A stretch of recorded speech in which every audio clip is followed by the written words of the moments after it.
Some say, I remember, make of it what you will. Some say trust is earned. Others say it's given.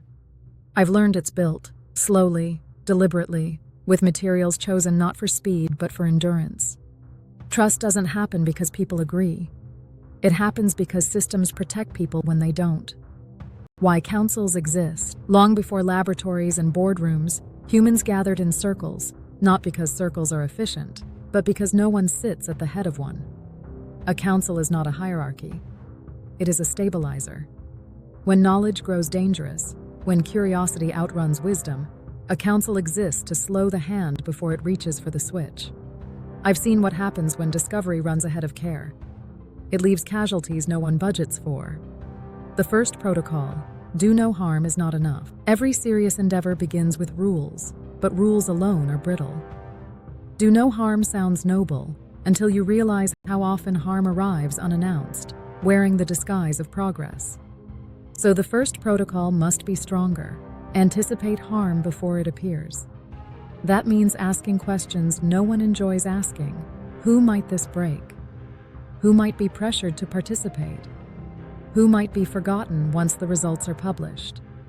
If those questions are unwelcome, the project isn't ready. The second protocol, consent, is ongoing. Consent is not a form you sign once and forget. It is a living agreement, revisited, reaffirmed, withdrawn if necessary, without penalty or shame.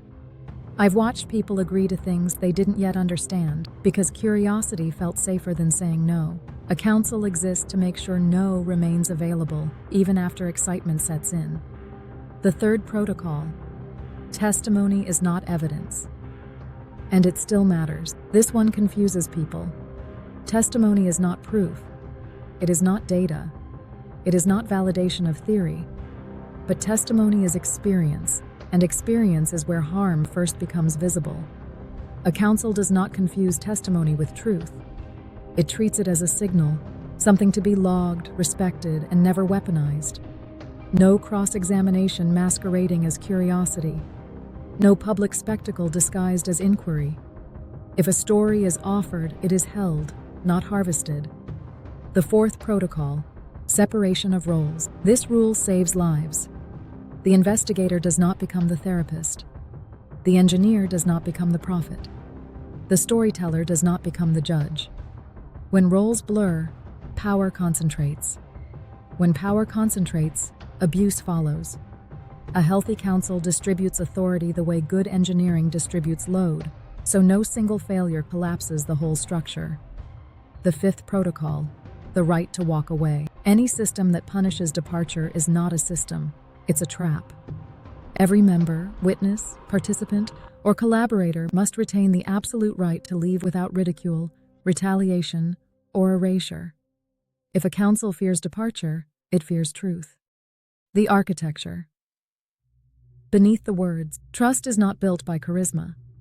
Charisma is a temporary adhesive, useful, dangerous, and prone to sudden failure. Trust is built by procedure, boring, repetitive, and reliable under stress. Clear records, transparent decisions, redundant oversight, quiet accountability, no mystique required. The wizard's seat. If I sit anywhere in such a council, it is not at the center. It is near the edge, close enough to hear everything, far enough not to dominate. My role is not to decide, but to notice when the room grows quiet for the wrong reasons. Silence can mean reflection. It can also mean fear. A wizard listens for the difference. Why safeguards are an act of love. People sometimes say safeguards slow discovery. They do. That's the point. Speed without stability is how bridges collapse and civilizations repeat their worst mistakes with better tools. Safeguards are not obstacles. They are proof that the future matters enough to protect.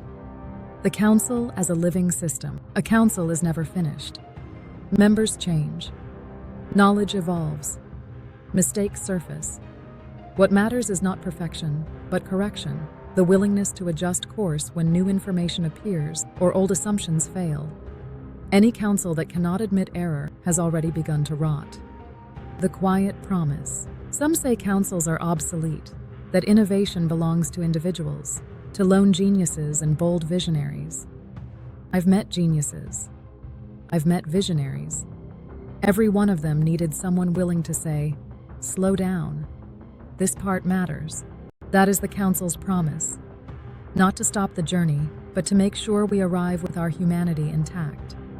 Because whatever we build next, engines, alliances, contact protocols, or new ways of seeing ourselves, will outlast us. And if it does, it should remember that we chose care over conquest when the choice was still ours. Chapter 9. Complete. Global Robotics Corporation.